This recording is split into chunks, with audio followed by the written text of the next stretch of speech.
নমস্কার, আমি ডক্টর অর্ণব দত্ত, মনোচিকিৎসক।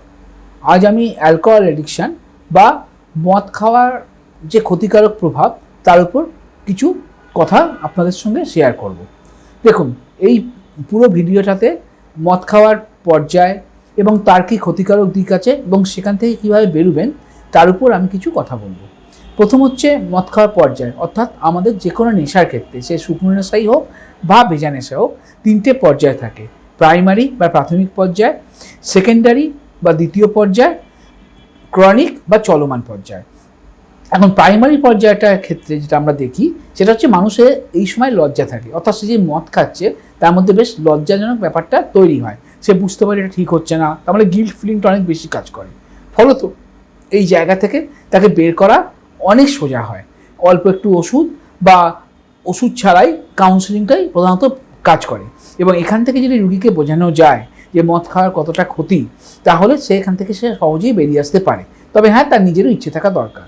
দ্বিতীয় পর্যায়ে হচ্ছে তার মধ্যে তখন লজ্জাবোধ কিছুটা কম থাকে, তখন সে লোকজনকে এড়াতে থাকে, তখন সে বাড়ির কিছু লোক জেনে যায়, আত্মীয় স্বজন, কাছের আত্মীয় কিছু জন জেনে যায়। এইভাবে তার দ্বিতীয় পর্যায়ে চলে। এরপরেই যেটা হয় ক্রনিক পর্যায় বা চলমান পর্যায়। এই পর্যায়টাই খুব ভয়ের পর্যায়, কারণ এই পর্যায় থেকে এদের মধ্যে লজ্জা বলে কিছু থাকে না। মদ সবাইকার সামনেই খায়, বাড়ির লোক, পরিবারের লোক, পাড়ার লোক, প্রতিবেশী সবাই জেনে যায়। এমনকি এ নিয়ে ঝামেলা হয়, ঝগড়া হয়, ঝন্টাস হয়, বাড়িতে অনেক রকম ঝামেলা হয়, কি তবু তারা মদ ছাড়তে চায় না বা পারে না। এবার চায় না আর পায় নার মধ্যে দুটো পার্থক্য আছে। কিছু মানুষ আছে যারা চায় কিন্তু পারছে না, তাদের ক্ষেত্রে কিন্তু এই আমাদের থেরাপি বলুন, ওষুধ বলুন, খুব ভালো কাজ করে। যদিও আমি হোমিওপ্যাথি দিই, তার সাইড এফেক্ট নেই এবং কিন্তু মদটা ছাড়া সম্ভব হয়। কিন্তু যদি কেউ ছাড়তে না চায়, মানে পারে না, নয় ছাড়তে না চায়, তাদের ক্ষেত্রে কিন্তু খুব সমস্যা হয়। তাদের ক্ষেত্রে আপনি রিহ্যাব দিন কি আপনি মেন্টাল নার্সিংহোমে দিন, সেখান থেকে বেরিয়ে তারা কিন্তু আবার মদ খায়। কারণ মেন্টাল নার্সিংহোম আর রিহ্যাব কী করবে? বড়জোর ডিটক্স করবে, শরীর থেকে সেই বিষটা সরিয়ে দেবে, স্নায়ু বিষ যাকে আমরা বলি মদকে। কিন্তু মন থেকে তো সরাতে পারবে না। মন থেকে সরানোর যে কাউন্সিলিং, সেটা যদি তিনি না নেন, তিনি মন থেকে মনে করেন যে মদ খাওয়াটা ঠিক আছে, কোনো অসুবিধা নেই, তখন তাকে ঠিক করা যায় না। কিন্তু কেউ যদি মনে করে হ্যাঁ মদ খাওয়াটা অত্যন্ত ক্ষতিকারক, তাহলেই তাকে বার করা যায়। তবে সেটা নিয়ে আমি পরে বিস্তারিত বলবো। আপাতত ক্ষতির কথা বলবো। মদ খেলে কী কী ক্ষতি হয়। দেখুন, মদ খেলে আমরা সবাই জানি লিভার ক্যান্সার হয়, কিন্তু সবাইকার হয় না। তাতে অনেক মাতালি বা অনেক নেশাখোরই বলে কই এর তো হচ্ছে না, এত মদ খাচ্ছে, কই নেশা হয়নি, তো এর তো নেশা হয়েছে কিন্তু তো কই ক্যান্সার হয়নি। দেখুন, ক্যান্সার কিন্তু সবাইকার হয় না। তার আগে যেগুলো হয় সেটা হচ্ছে মুড সুইং হয়, অর্থাৎ সে যখন তখন রেগে যায়, যখন তখন দুঃখ পায়, যখন তখন ভাঙচুর করে, মানুষজনকে উল্টোপাল্টা কথা বলে, গালাগাল দেয়, এই একটা ব্যাপার চলে। আর একটা হচ্ছে ঘুমের সমস্যা হয়, ভীষণই ঘুমের সমস্যা হয়। এরা ঠিকমতো ঘুমোতে পারে না বা ঘুমোলে উঠতে পারে না, সময়ে কোনো জ্ঞান থাকে না। আর একটা বিষয় হয় যৌন জীবন। এদের যৌন জীবনটা খুব নষ্ট হয়ে যায়, যেখানে যে কোনো নেশার ক্ষেত্রে, শুকনো নেশা হোক আর ভিজে নেশা হোক। এমনকি যারা নন সাবস্টেন্স, অর্থাৎ আপনার মোবাইল, ফেসবুক, এটাও যে অ্যাডিকশান, তাদের ক্ষেত্রেও কিন্তু এই সমস্যাটা তৈরি হয়। তো যৌন সমস্যা একটা হবেই হবে। এবার কিন্তু এই ব্যাপারটা অতটা প্রচারে আসে না, কিন্তু এটা একটা অন্যতম লক্ষণ। এছাড়া হচ্ছে কোনো অর্গানে ক্ষতি হওয়া, যেমন শুকনো নেশার ক্ষেত্রে যেটা হার্টস আর লাঞ্চে ক্ষতি হয়, ভিজে নেশার ক্ষেত্রে বা মদের ক্ষেত্রে কিন্তু আপনার লিভারটা ক্ষতি হয়। তার সঙ্গে প্যানক্রিয়াস আর কিডনি দুটো ক্ষেত্রেই সমানভাবে ক্ষতিগ্রস্ত হয়। তাতে কি হবে, আপনার অ্যাসোসিয়েটেড যে রোগগুলো বা অ্যাসোসিয়েটেড ডিজিজগুলো, সেগুলো কিন্তু আপনার শরীরে বাসা বাঁধবে। অর্থাৎ হ্যাঁ, হেপাটিক কার্সিনোমা, যেটা আমরা লিভার ক্যান্সার বললাম, এছাড়া লিভার বড় হয়ে যাওয়া, যেটা ফ্যাটি লিভার বলি, এছাড়া আপনার কিডনির প্রবলেম হতে পারে, ক্রিয়েটিনিন বেড়ে যেতে পারে, এই সমস্যাগুলো হতেই থাকে। তার সঙ্গে আর একটা জায়গায় খুব ক্ষতিগ্রস্ত হয়, সেটা সিএনএস, সেন্ট্রাল নার্ভাস সিস্টেম, অর্থাৎ আমাদের মস্তিষ্ককে ক্ষতিগ্রস্ত করে। এটা যেহেতু নিউরোটক্সিন বা স্নায়ু বিষ, তাই এটা এমনভাবে ক্ষতিগ্রস্ত করে যে তার মেজাজে যেমন পরিবর্তন হয়, তেমনি তার হ্যালুসিনেশন হতে পারে। অর্থাৎ সে একা একা কথা বলে, একা একা হাসা, একা একা কাঁদা, সব কিছুই করতে পারে।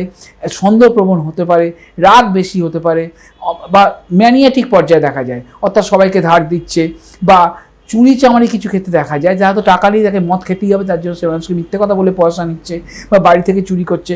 এরকম বিভিন্ন রকম অসামাজিক কাজেও এরা জড়িয়ে পড়ে। এবার এখান থেকে বেরোবার রাস্তা, দেখুন, বেরোবার রাস্তা গেলে প্রথমেই যেটা দরকার সেটা হচ্ছে নিজের অ্যাওয়ারনেস। আমরা বলি যে কোনো নেশার ক্ষেত্রে 50% তার নিজের ইচ্ছা থাকা দরকার বেরোবার জন্য, তবেই কিন্তু আমরা ডাক্তাররা, থেরাপিস্টরা, সাইকোলজিস্ট, সাইকিয়াট্রিস্টরা সাহায্য করতে পারি।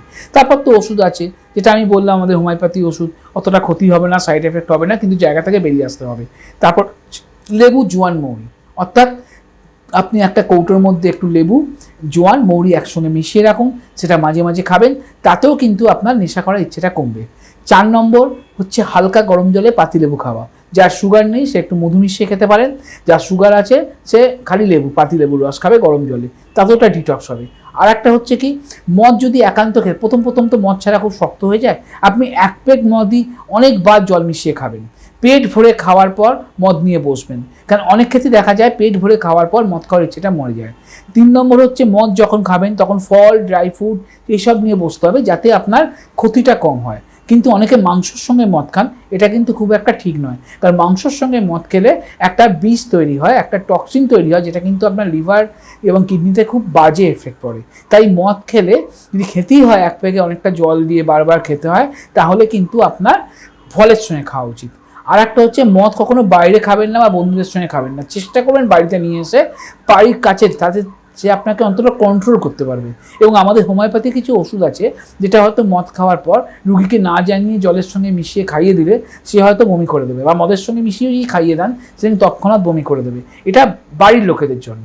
এছাড়া যেটা আমি বলছিলাম, নিজে ইচ্ছে থাকাটা ভীষণ দরকার, কারণ মদ যদি আপনি এখন খেতে থাকেন তাহলে যেমন আপনার শারীরিক, মানসিক, সামাজিক সব দিক থেকে ক্ষতিগ্রস্ত হবেন, তেমনি আর্থিক দিক থেকেও ক্ষতিগ্রস্ত হবেন।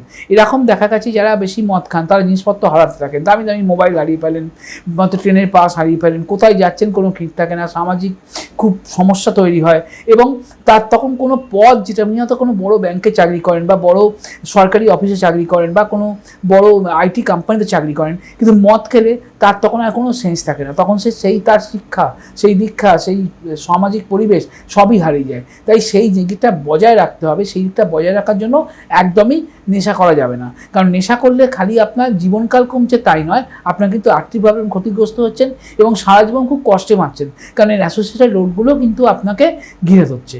এবং শেষ পর্যন্ত যেটা আমরা করতে পারি সেটা একদম শেষ পর্যায়ে, সেটা রিহ্যাব বা মেন্টাল নার্সিংহোমে দেওয়া। তাও আমি বলছি মেন্টাল নার্সিংহোম বা রিহ্যাবে দিলে ওরা আপনার শরীর থেকে ডিটক্স করবে, মন থেকে ডিটক্স কিন্তু ওরা চেষ্টা করবে, কিন্তু আপনাকে সেই কাউন্সেলিংটা নিতে হবে, তবেই সেটা সম্ভব হবে।